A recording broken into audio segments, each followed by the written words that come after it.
네, 오늘 또 선물옵션 동시 만기일입니다. 이와 관련해서 사항들 알아봐야 할 텐데 일단 프로그램 쪽에서는 순매도 물량이 나오고 있는데 그다지 크진 않습니다. 840억 원대 순매도가 출회가 되고 있는데요. 전반적으로 어떻게 봐야 하는지 알아보겠습니다. 우리투자증권의 최창규 연구원입니다. 안녕하세요. 네, 안녕하십니까. 네, 먼저 오늘 12월 선물옵션 동시 만기 어떻게 결국에는 진행될 것으로 예상을 하세요? 예, 보통 12월 만기 그러면은 연말 배당을 노리고 매수가 들어오는 만기가 많았습니다. 그렇기 때문에 좀 기계적으로 좋은 만기라는 인식이 좀 강했는데요. 만기 전주부터, 그러니까 지난주부터 시장 분위기가 많이 달라졌습니다. 외국인들의 선물 매도라든지 외국인들의 현물 매도, 여기에 따른 베이시스 악화, 그리고 차익 잔고가 미리 청산되는 그런 모습으로 진행이 됐습니다. 결국은 오늘도 베이시스가 나쁩니다. 백워데이션 수준에서 형성되고 있는데요. 결국은 이런 부분들이 어느 정도 긍정적인 12월 만기의 효과를 갉아먹었다라고 생각을 하고 있습니다. 특히 오늘도 베이시스가 좀처럼 살아나지 못하고 있기 때문에 차익 거래에서 33억 원에 불과하는 순매도를 기록하고 있습니다. 물론 매도 규모가 많지 않기 때문에 이것 때문에 오늘 장이 약세를 보이고 있다라고 말씀드릴 수는 없습니다. 그렇지만 시장 분위기가 좀 긍정적인 만기 효과보다는 좀 중립적인 만기 쪽에 좀 가까워진 게 아닌가 이렇게 좀 판단하고 있습니다.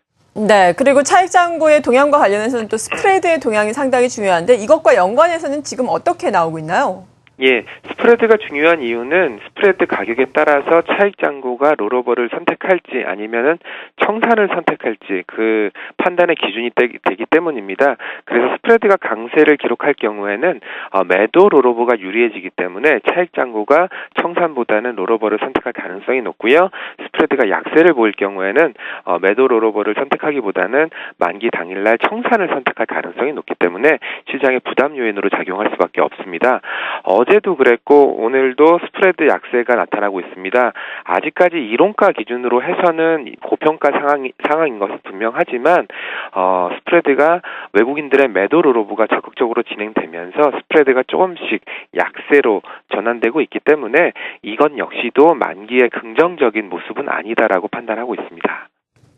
네, 그렇군요. 베이시스를 보나 스프레드를 보나 긍정적인 상황은 아니다라고 평가를 해주셨는데 스프레드 부분에서도 설명이 약간 나왔듯이 외국인 최근에 현물 시장도 그렇고 선물 시장도 그렇고 좀 순매도를 하면서 부담을 주고 있지 않습니까?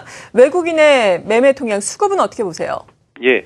지난 8월 말부터 10월까지 외국인들의 공격적인 현선물 매수가 있었습니다. 그 이후에는 좀 중립적인 스탠스를 보이다가 지난주를 기점으로 선물시장 쪽에서는 매도 관점으로 대응을 하고 있습니다. 이 과정에서 나타났던 그 매크로 변수가 미국 증시의 상승세가 좀 주춤해졌다든지 아시아 증시가 동반 약세를 보인다든지 그런 매크로 쪽의 변화가 좀 감지되고 있습니다.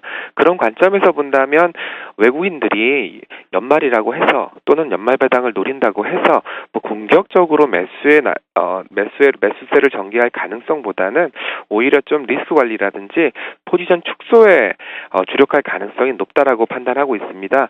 결국은 외국인들의 선물 매도, 스프레드 약세에서도 알 수 있다시피 선물 12월물 매도를 선물 3월물 매도로 넘기고 있는 그런 모습이 발견되고 있기 때문에 외국인들의 시각 좀 다소 좀 하락 쪽에 좀 배팅을 하고 있는 게 아닌가 이렇게 좀 해석을 하고 있습니다.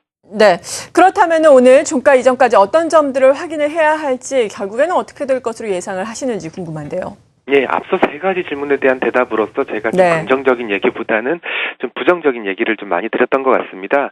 그렇지만 뭐니 해도 12월 만기는 연말 배당을 받아야 되는 수요들이 있습니다. 그렇기 때문에 지금은 차익 33억, 비차익 823억 순매도를 기록하고 있긴 하지만 장 중반부터는 좀 매수세가 유입될 가능성이 높다라고 보고 있습니다. 그렇지만 매수세가 들어온다고 해도 올해 우리나라의 배당 수익률이 그렇게 매력적인 수준이 안 되고요. 그리고 이머징 마켓에 대한 외국인들의 시각이 썩 좋지 않기 때문에 엄청나게 많이 들어온다라고 판단하지는 않고 있습니다. 저희 쪽에서는 대략 1,000억에서 2,000억 정도 순매수 정도로 예상을 하고 있기 때문에 좀 제한적인 아니면 중립적인 중립적인 만기 효과 그 정도로 해석을 하셔야 될 것 같고요.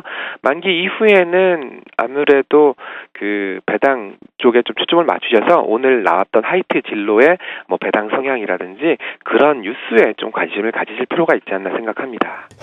네, 일단 오늘 같은 경우에는 제한적이거나 중립적인 만기의 영향이 예상된다라고 말씀해 주셨고요. 그리고 배당과 관련해서 또 뉴스가 나오는 것을 주목해보자라고 해주셨네요. 우리투자증권의 최창규 연구원이었습니다. 감사합니다. 예, 감사합니다.